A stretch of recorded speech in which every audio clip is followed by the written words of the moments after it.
बिस्मिल्लाहिर्रहमानिर्रहीम अस्सलाम वालेकुम मलगरो उम्मीद دی چې تاسو ټول بخیر نن زمونږه ورډ اف د ډے نمبر 17 دی او نننې ورډ اف د ډے زمونږه دی deliberate زما سره یو ځل بیا وایي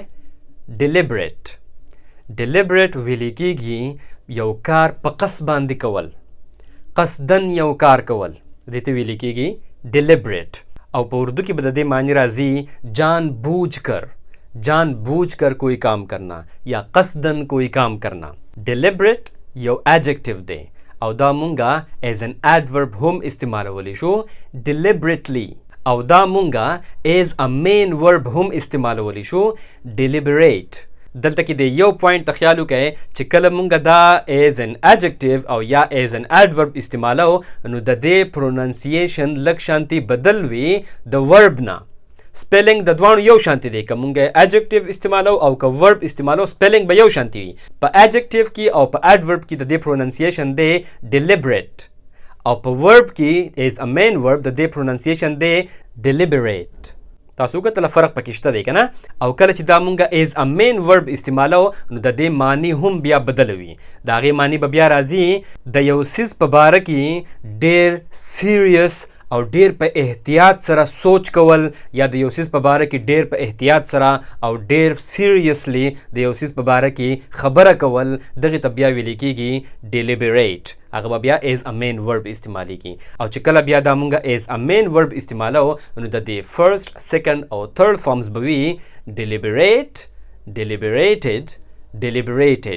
اوس به مونږ د دې synonyms کو او د دې په synonyms کې به هغه الفاظ راځي کوم چې د دې سره یو شانتي معنی ورکوي په هغې کې یو ټکی راتلی شي considered د considered مطلب به دا راځي چې تا په یو څیز باندې غور کړی وي یعنی ته یو کار کول غواړې ته په قصد باندې کول غواړې نو تا په هغې باندې پهله غور کړی وي نو ځکه ته په قصد باندې کې که نه نو دغه شانتي considered بیا د دې synonym شو بل synonym د دې راتلی شي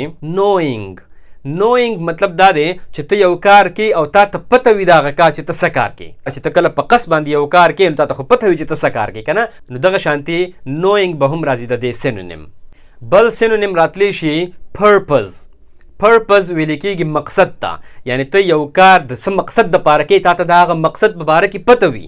ستا څه مقصد وي نو ته یو کار کې نو ته بیا هغه کار په قصد باندې کې که نه چې ستا پکې څه مقصد وي نو دغه شانتي پرپز به هم د دې synonym راځي خو چې کله بیا مونږه په دې سنس کې پرپز په سنټنس کې استعمالو نو هغه بیا د on سره راځي he did it on purpose هغه دا په قصد باندې کړی و دغه شانتي به پرپز هم د دې synonym وي بل یو synonym راتلی شي intentional ویل کېږي چې تا د یو کار نیت کړی وي یعنی ته د هغه کار په باره کې ستا نیت وي او ته په قصد باندې کول غواړې نو هغه ته بیا ویل کېږي intentional نو هغه هم د دې synonym شو او بل یو ټکی زموږ سره راتلی شي planned مطلب دا دی چې تا د یو څیز منصوبه جوړه کړې وي ته چې یو کار په قصد باندې کول غواړې نو تا خو به د هغې پهله منصوبه جوړه کړې وي که نه نو دغه شانتي دا هم د دې synonym دی او بل یو آخري synonym زموږ سره راتلی شي aim هم ویل کېږي مقصد ته چې ستا د یو کار څه مقصد وي ستا aim څه دی ستا مقصد څه دی تا چې کله د هغې پته وي او ته بیا هغه کار کې نو هغه بیا ته په قصد باندې کې نو دغه شانتي دا ټول د دې synonyms دي اوس به مونږ راځو د دې antonyms لا او د دې په antonyms کې به هغه الفاظ راځي کوم چې د دې اپوزیټ معنی ورکوي په هغې کې اولنۍ ټکې دا راتلی شي non deliberate یعنی چې یو کار ته په قصد باندې نه کې non deliberate بل یو antonym راتلی شي aimless مطلب دا دی چې ستا د یو کار مقصد نه وي تا په هغې باندې ځان له مقصد نه ټارګېټ کړی چې دا زما مقصد دی aimless وي هغه کار یا دغه شانتي بل ټکې راتلی شي